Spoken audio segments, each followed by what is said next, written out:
Hello, नमस्कार सखींनो. उज्ज्वलाच kitchen कट्ट्यामध्ये आपल्या सर्वांचं मनापासून स्वागत. हे बघा, आज आपण हा पदार्थ बनवणार आहोत. तर हे पहा, हा भात आहे रात्रीचा शिल्लक राहिलेल्या भातापासून आपण एक छान अशी एक रेसिपी बनवणार आहोत. त्यासाठी बघा, मी एक कांदा घेतला, छोटा बारीक चिरून घेतलेला आहे. टोमॅटो पण एकदम बारीक चिरून घेतलेला आहे आणि मिरची तुमच्या चवीनुसार घ्या. मी एकच घेतलेली आहे. बारीक कट करून घ्यायची अशी.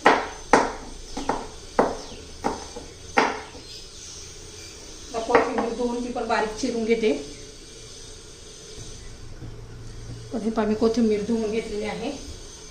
तुमच्याकडे शिमला मिरची असेल, गाजर असेल, तुम्ही काय असेल दुसऱ्या भाज्या असेल त्या पण तुम्ही घालू शकता. एकदम टेस्टी असा आपला हा नाश्ता तयार होणार आहे. तर हे पहा, हे सर्व आपलं बारीक चिरून झालेलं आहे. आता मी एक मिक्सरचं भांडं घेते आणि त्याच्यामध्ये राहिलेला आपला हा शिल्लक जो भात आहे रात्रीचा तो घालून घेते. थोडंसं 2-3 चमचे पाणी घालून मिक्सरमध्ये चांगलं बारीक फिरून घ्यायचं आहे. हा इंद्रायणी भात आहे, मला हा चिकट भात आहे.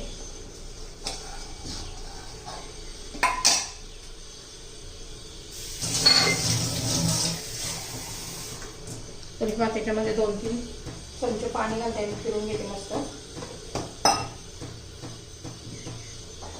तर हे पाणी असं बारीक करून घेतलेलं आहे भात आपला हा.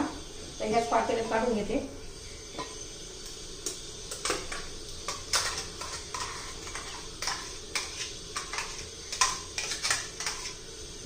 थोडासा घट्ट झालेला आहे.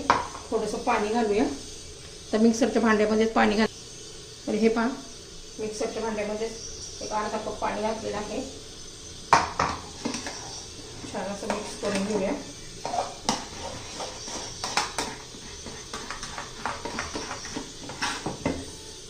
पद्धतीने आता त्याच्यामध्ये ना चवीनुसार मीठ घालून घेऊ. भातामध्ये मीठ होतं ऑलरेडी, थोडंसं आपलं भाज्यांपुरतं.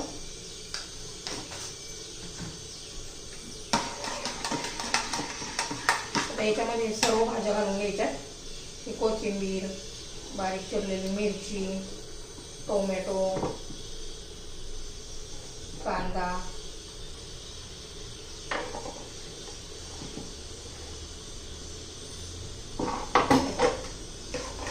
मिक्स करून घेऊया व्यवस्थित. खूप घट्ट पण नाही करायचं आणि खूप पातळ पण नाही करायचं. पहा, तर हे सर्व एकजीव झालेलं आहे.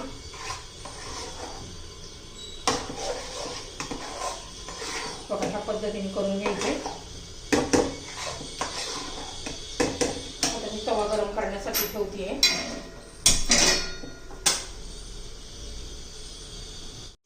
तर आता हे पहा, आपला तवा गरम झालेला आहे.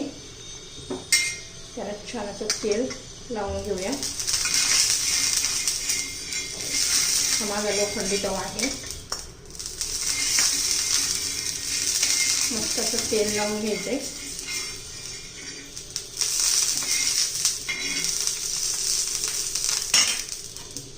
तर त्याच्यावर आपण छोटे छोटे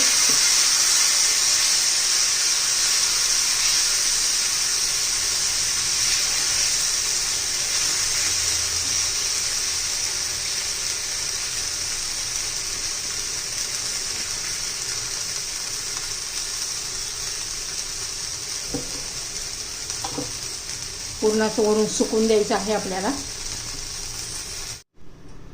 तर हे पहा, आपले उत्तप्पे सारखेच केलेले आहे. रात्रीच्या उरलेल्या शिळ्या भाताचे 2 उत्तप्पे बनवलेले आहेत, कारण मी एकटीच खाण्यासाठी आहे.